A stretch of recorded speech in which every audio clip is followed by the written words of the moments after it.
The first migraine hit me like a phantom punch. One moment, I was leaning over a drafting table, the clean, rational lines of a cantilevered balcony filling the vellum under my hands. The next, those same lines warped, doubling and blurring as if seen through water. A spike of white-hot pain shot from the base of my skull to the back of my right eye. I gripped the edge of the table, my knuckles turning white, and waited for the world to stop tilting on its axis. My name is Arthur Vance, though most people call me Art. As an architect, my life is a testament to order, to the principle that with a solid foundation and a sound blueprint, you can build something lasting, something that can withstand the storm. My entire world was built on that principle. My father had been a storm. He was a man of volatile emotions, his temper flaring and receding like a violent tide, leaving wreckage in its wake. From a young age, I learned that predictability was peace. Stability was safety.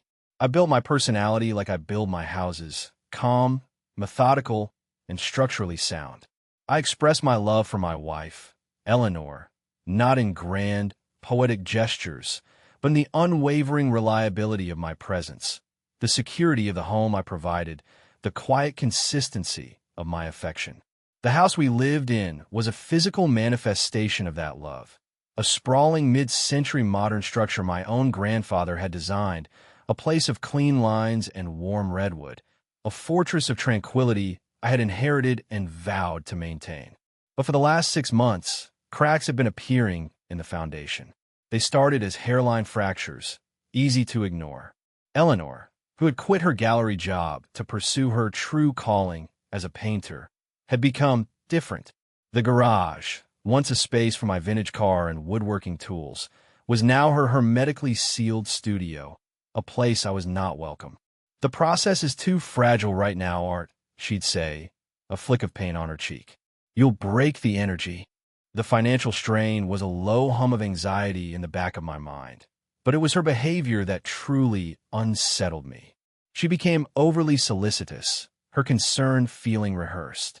The headaches, which had grown from a monthly nuisance to a weekly affliction, became her focus. "Oh, honey, you're working too hard again," she'd murmur, placing a cool hand on my forehead as I sat slumped in my armchair. "Let me make you some of my special chamomile tea. It'll help you relax." She always called it her special tea. It was a blend she'd created herself, fragrant and calming. I'd drink it gratefully, and the world would soften at the edges. Sometimes I'd drift off to sleep right there in the chair, waking hours later with a crick in my neck and a fuzzy, dislocated feeling, the worst of the headache gone, but my memory of the evening hazy. Tonight was particularly bad. The pain was a persistent, nauseating throb that made the thought of dinner impossible. Eleanor led me to the living room couch, her face a mask of sweet concern. "Just rest, baby," she whispered, pulling an Afghan over me. "I'll bring your tea." I closed my eyes, listening to her movements in the kitchen. I thought back to 3 years ago, to the hiking trip in Big Sur. We were on a narrow cliffside trail when my foot slipped on a patch of loose shale. I remembered a sickening lurch, a brief, terrifying fall, and then the sharp impact of my head against a rock. The next thing I knew, Eleanor was leaning over me, her eyes wide with panic. She'd gotten me down the mountain, driven me to the emergency room, and sat by my bedside all night, holding my hand. The doctors had called it a moderate concussion. Eleanor had called it the scariest day of her life. She was my hero that day. The memory felt strangely distant now, like a scene from someone else's life. The woman who had so fiercely protected me then felt like a stranger to the one who now moved around our quiet, tense house, her footsteps light, her motives unreadable. She returned with a steaming mug, the familiar herbal scent filling the air. "Here you go. Drink it all down." I did as I was told, the warm liquid a welcome balm. "Thanks, Elle. I don't know what I'd do without you." She smiled, but it didn't quite reach her eyes. "I just want you to feel better, Art." She kissed my forehead. "See? This is what I mean. You internalize everything. A little more emotional expression might help." It was a familiar refrain. My calm, my quiet nature, which she had once called my strength, had lately been reframed as a flaw. I was emotionally blocked, too controlled, a robot. She said it with a psychologist's detached authority, a remnant of her graduate studies. I didn't have the energy to argue. I just nodded, my eyelids feeling heavy. As I drifted off, a single lucid thought cut through the fog. An architect inspects a building's foundation when he sees cracks in the walls. For 6 months, I've been patching the cracks in my own life, telling myself it was just stress, just fatigue. But the building was still groaning. The foundation was shifting, and I was living inside, pretending not to feel the tremors. The last thing I saw before the world went dark was Eleanor, standing in the doorway, watching me with an expression I couldn't decipher. It wasn't concern. It was observation. Cold, clinical observation. The decision to get an MRI wasn't a moment of sudden insight. It was a surrender. After nearly blacking out during a client presentation, I couldn't ignore the tremors anymore. I had to look at the foundation. Eleanor protested oddly. It's just stress, Art. They'll just charge you a fortune to tell you to relax. But I was insistent. For the first time in months, I overruled her gentle persuasion. The MRI machine was a pristine white tomb. As I lay on a narrow slab, sliding into its humming core, a primal fear of enclosed spaces clawed at me. I focused on the rhythmic, percussive banging, turning it into a construction site in my mind. The sound of progress, of building something new. Anything to distract from the cold, clinical reality of my situation.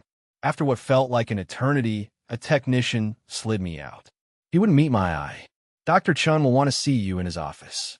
Dr. Chun was a man whose face was etched with a permanent, weary kindness, but that kindness was gone when I walked in. He gestured to a chair, his eyes fixed on the glowing monitor on his desk. He didn't waste time with pleasantries. Mr. Vance, he began, his voice low, we found the source of your headaches. He turned the monitor towards me. On the screen was a cross-section of my brain, a complex, beautiful architecture of gray and white matter. And there, lodged in the parietal lobe, was something that didn't belong.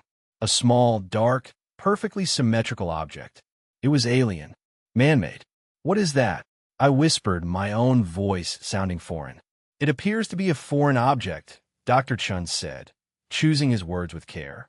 Specifically, some kind of electronic device. An implant. The word hung in the air, absurd and impossible. An implant? I've never had brain surgery. I've never been in a medical trial. I know, he said, his gaze intense. There's no surgical scarring, no evidence of recent trauma. This device wasn't installed in a conventional manner. And, Mr. Vance, this looks like military-grade tech. I've only seen schematics, never a real one in a civilian. He paused. I'm legally required to report this to the authorities. This is, at minimum, a grievous assault. My mind, usually a well-ordered blueprint, was now a chaotic storm of disconnected thoughts. The headaches, the memory fog, Eleanor's tea, her secret art, my accident. Doctor, I said, my voice surprisingly steady. Can you give me 48 hours? Before you make the call, I need to understand. He studied my face, saw the desperate resolve there, and finally nodded. 48 hours. Not a minute more. I walked out of the hospital into the blinding California sun, feeling like a ghost. Someone had violated the most private space in my world, my own mind. They had trespassed, built something there without my consent. My architect's mind kicked in, pushing past the horror and into problem-solving mode. A problem this complex required data. It required observation. That night, while Eleanor was in her studio, lost to the dramatic swells of a Wagner opera, I went to work. I drove to an electronics store and bought a set of the smallest, highest-resolution nanny cams I could find. Back home, I became a phantom in my own house, my movements silent and precise. I embedded a camera in the spine of a book on a living room shelf. Another went into the face of a digital clock in the kitchen. A third was hidden in a power adapter in our bedroom. I linked them to a secure, encrypted server, a digital panopticon in the heart of my home. The next afternoon, I complained of a headache. As if on cue, Eleanor appeared. Poor baby. I'll make you some tea. From my laptop in my home office, I watched the kitchen camera feed. I saw her move with an unnerving efficiency. She boiled the water, selected the mug, My favorite, a heavy ceramic one I'd had since college. Then, she turned her back to the camera for a moment, her shoulders hiding her hands. When she turned back, she was stirring the tea. There was no evidence of tampering. But I knew. The blueprint of her actions was clear, even if I couldn't see every brick being laid. She brought me the tea. I took it, smiled my thanks, and when she left the room, I poured it down the drain of the office bathroom sink. That evening, for the first time in months, my mind was perfectly, painfully clear. The next day, I called my older brother, Marcus. Marcus is a trial lawyer, a man who thinks in terms of evidence, motive, and strategy. He's the pragmatist to my purist. I met him at his downtown office, a sleek space of glass and steel that overlooked the city.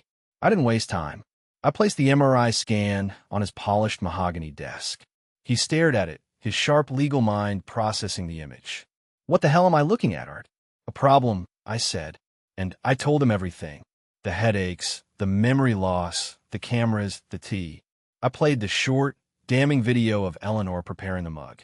Marcus leaned back in his chair, his face pale with a fury I hadn't seen since we were kids, and he'd stood up to a neighborhood bully for me. "Art, this isn't just a divorce case," he said, his voice a low growl. "This is aggravated assault, illegal experimentation. My God, this is a conspiracy to commit something horrifying." He spun to his computer, his fingers flying across the keyboard. "The hiking accident," he muttered. "You said you went to the ER. Let's pull the hospital records. Who was on call? Who signed off?" He worked his legal magic, accessing databases I didn't know existed. Minutes later, he froze. "Here," he said, turning the screen to me.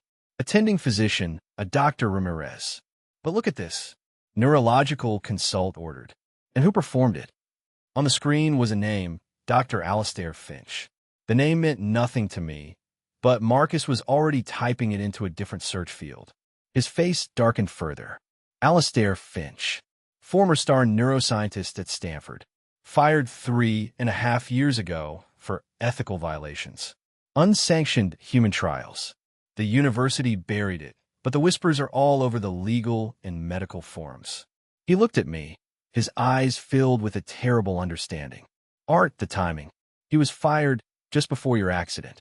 The final piece of the puzzle slid into place, completing a picture of monstrous betrayal. The fall wasn't an accident. It was an opportunity. Or worse, it was the plan itself. That night, I waited until Eleanor was asleep, her breathing deep and even beside me. The woman I had loved, the woman I had built a life with, was a stranger, an enemy combatant sleeping in my bed. I slipped out and went to my office. Her laptop was on her desk. It was password protected, of course, but a few months ago, she'd asked me to fix a software issue on it. I cloned the hard drive then, a standard precaution I took with any device I worked on. It was a reflex, the architect creating a backup blueprint before starting renovations. I had never looked at it. Until now. I mounted the clone drive on my system. The file structure was meticulously organized.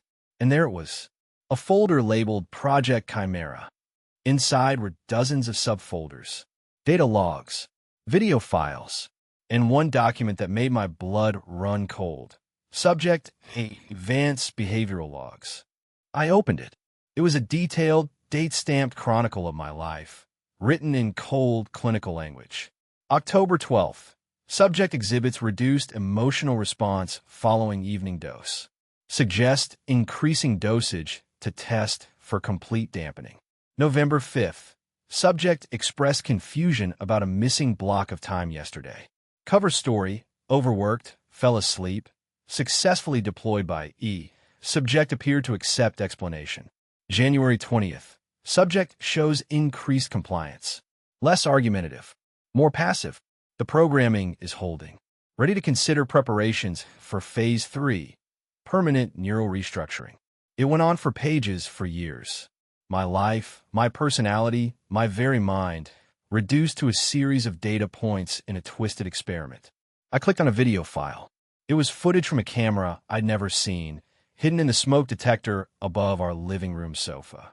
It showed me, sitting on the couch, staring blankly at a television. Beside me, Eleanor was on her laptop, typing. The timestamp was from a Tuesday night 2 weeks ago. I had no memory of it. None at all. I read about myself as subject A. I saw myself through their eyes, a thing to be manipulated, a machine to be reprogrammed. They weren't trying to heal me. They were trying to erase me. The man they called boring and robotic, the man who built his life on a foundation of calm and order, was an inconvenient variable. They were systematically demolishing him, planning to build something new, something better, in his place. The pain in my head was gone. In its place was a profound, chilling clarity. The grief, the shock, the horror. They were there, but they were distant, like the roar of a storm happening miles away. My architect's mind took over. The structure had been compromised. The foundation was a lie. My first duty was not to mourn the collapse, but to survey the damage, analyze the faulty materials, and then, with cold, methodical precision, design the demolition. The first step in any demolition is to understand the structure you're taking down. For 2 days, I lived a double life. To Eleanor, I was the same pliant, headache-ridden husband. To myself, in the locked sanctuary of my office, I was a forensic architect, poring over the blueprints of my own destruction. Marcus's legal investigation had unearthed a crucial detail from Dr. Finch's downfall at Stanford, a bitter legal dispute with his former research partner, a Dr. Eva Rostova, who had accused him of falsifying data and reckless endangerment of subjects. She had quit, disappeared from academia, and become something of a ghost. She was my next target. Finding her wasn't easy. She had scrubbed her public profile clean. But architects are trained to find what's hidden. I traced digital breadcrumbs through archived academic papers and old forum posts, finally finding a coded reference on a bioethicist blog. An address. A remote cabin in the Santa Cruz Mountains. I told Eleanor I was going on a site visit for a new client. The drive was a journey into a different world, away from the manicured lawns of Silicon Valley and into the wild, untamed redwood forests. Rostova's cabin was small, rustic, and surrounded by an array of sophisticated sensor equipment that looked jarringly out of place. The woman who answered the door was in her late 60s, with wild gray hair and eyes that held the weary intelligence of someone who had seen the worst of human ambition. "You're the one Marcus Vance called about," she said, her voice raspy. It wasn't a question. She ushered me inside. The cabin was a chaotic mix of high-tech medical gear and dusty books. I didn't waste time. I showed her the MRI. She studied it, her expression hardening. An early model neurostimulator. Finch's pet project. He always cut corners on the power source. She hooked a device to her computer and ran my scan through a complex diagnostic program. She stared at the screen, a strange look on her face. "Mr. Vance," she said slowly, turning the monitor to me. It displayed a 3D model of the implant, glowing red. "This device has been completely inert for at least 2.5 years. The primary power conduit failed catastrophically. It's been a useless piece of metal in your head for a very long time." The room fell silent. She was watching me, expecting shock. Instead, I felt a cold wave of vindication wash over me.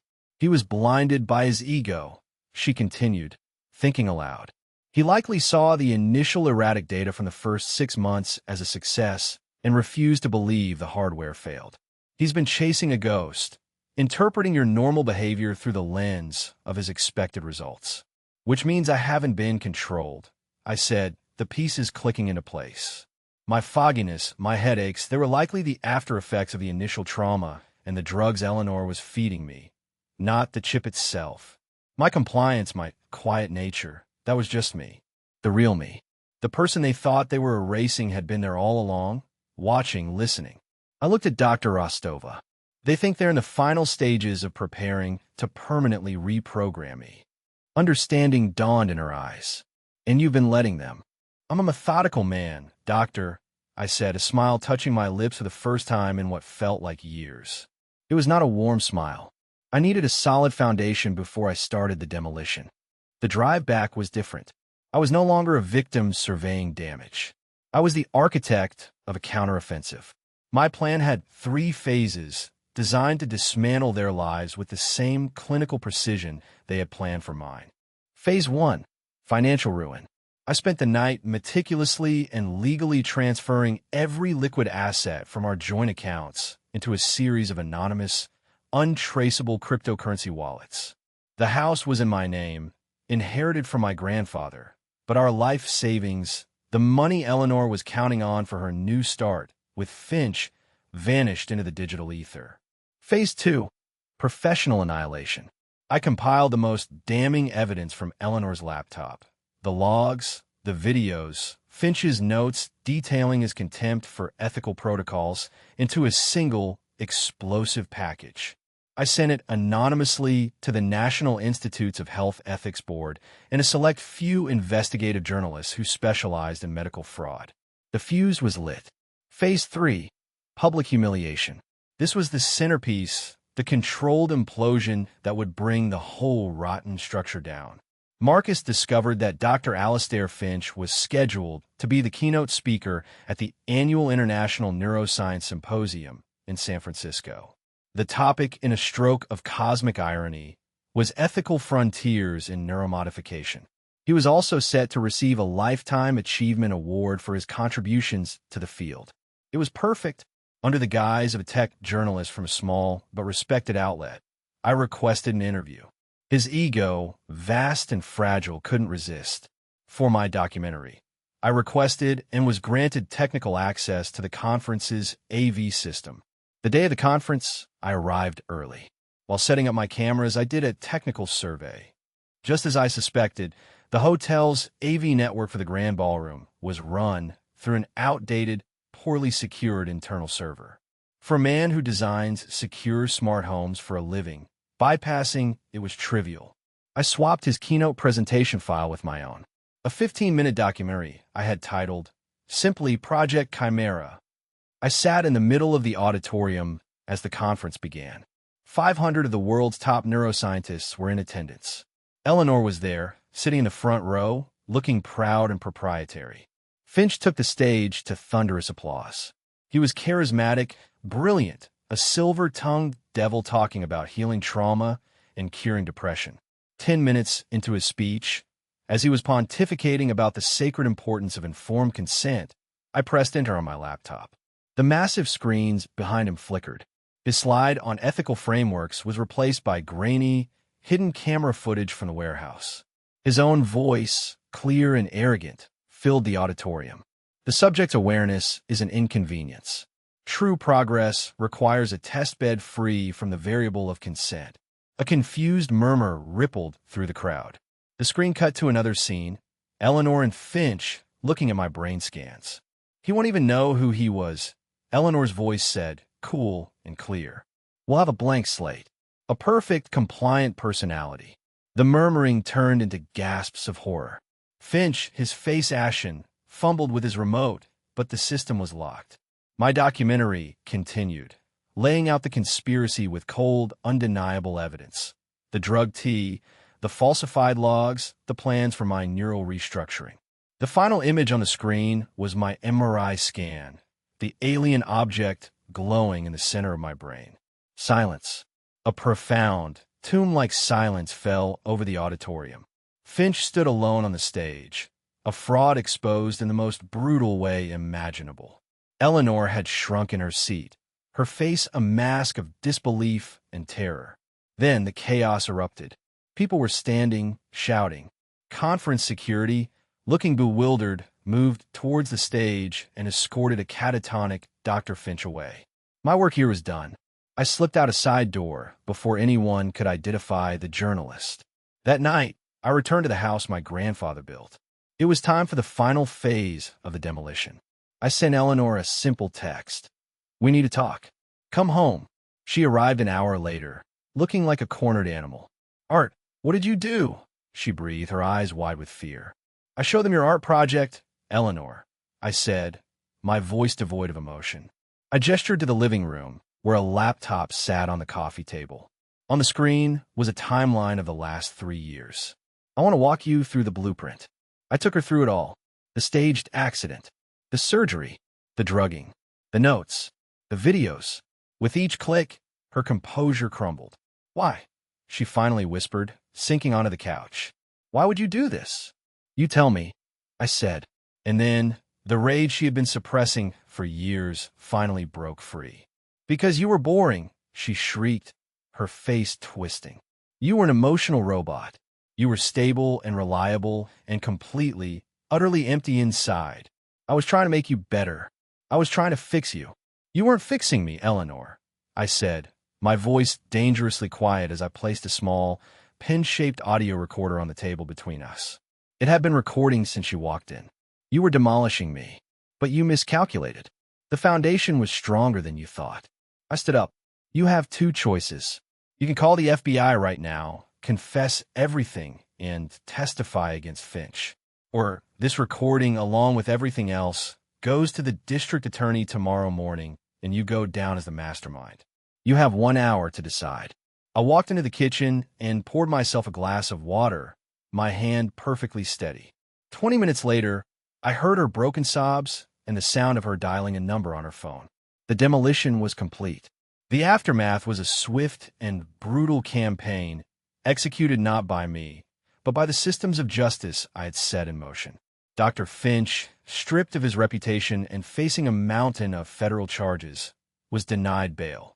His entire life's work was discredited overnight, his name becoming a cautionary tale in medical ethics courses. The biotech company that had secretly funded him dissolved in a panic of litigation and feigned ignorance. Eleanor, as promised, took the plea deal. Her testimony was the final nail in Finch's coffin. She detailed every sordid aspect of their conspiracy, painting him as the manipulative puppet master and herself as a starstruck, ambitious accomplice. It saved her from a long prison sentence, but not from ruin. She was sentenced to 5 years of probation and 2,000 hours of community service. Her teaching credentials were revoked. Her name was dragged through the mud in every news report, and she became a pariah. The last I heard, she was working as a waitress in a different state under her maiden name, her art career, and a life she knew over. I sold a house. The beautiful structure my grandfather had built was no longer a sanctuary. It was a crime scene. Every room held a ghost. Every corner was tainted by the memory of betrayal. Selling it wasn't an act of running away. It was a controlled demolition of my past. I was clearing the site, making way for a new project. With the proceeds, I moved north to a small, windswept town on the Oregon coast. I bought a piece of land on a cliff overlooking the Pacific, a place where the air was clean and the only sounds were the crashing of waves and the cry of gulls. And there I began to build. I designed a new home for myself. It was nothing like my grandfather's house. It was smaller, more minimalist, a structure of glass, steel, and pale wood, designed to let the wild, dramatic landscape in, not shut it out. There were no hidden corners, no dark secrets. Everything was open. Everything was honest. 6 months after the trial, my brother Marcus drove up to visit. We sat on the deck of my new house, drinking a local IPA as the sun set over the ocean, painting the sky in strokes of orange and purple. The air was cool and salty. So, he said, breaking a long, comfortable silence, "Are you happy, Art?" I considered the question, watching a fishing boat make its slow way across the horizon. Happy felt like too simple a word, too bright a color for the complex palette of my life. "I'm at peace," I finally said. For years, I thought my job was to build structures that protect people from the outside. I learned the hard way that the most important structure you'll ever build is your own. I took a sip of my beer. Anger is a useful material. It's strong, it's combustible. You can use it to tear things down. And I did. But you can't live in a house made of anger. It's corrosive. Eventually, it consumes the foundation. I gestured around at the clean lines of my home, the vast expanse of the sea and sky. I'm done with that material. This is built out of something else. Quiet. Space. Forgiveness? No, not forgiveness. Acceptance. The acceptance that some structures are meant to fall, and that you can always build again. Marcus nodded, understanding what I couldn't fully articulate. He knew about the storm of my childhood, about the fortress I had built to survive it. He knew that Eleanor hadn't just attacked a man. She had laid siege to his life's work of self-preservation. Later that evening, after Marcus had gone to bed, I sat in my new studio. It was a clean, spare room with a single, large window facing the ocean. My drafting table was positioned in the center. For months, it had been empty. I hadn't been able to bring myself to create anything new. The act of designing felt tied to the man I was before, the man who believed in order and predictable outcomes. But tonight felt different. I picked up a sharpened graphite pencil, its weight familiar and comforting in my hand. I taped a fresh sheet of vellum to the board. I looked out the window at the dark, endless ocean and the vast star-filled sky. It wasn't empty space. It was potential. I touched the pencil to the paper. A single clean line. A starting point. A new blueprint. The foundation was mine. And for the first time in a very long time, I knew with absolute certainty that it was solid.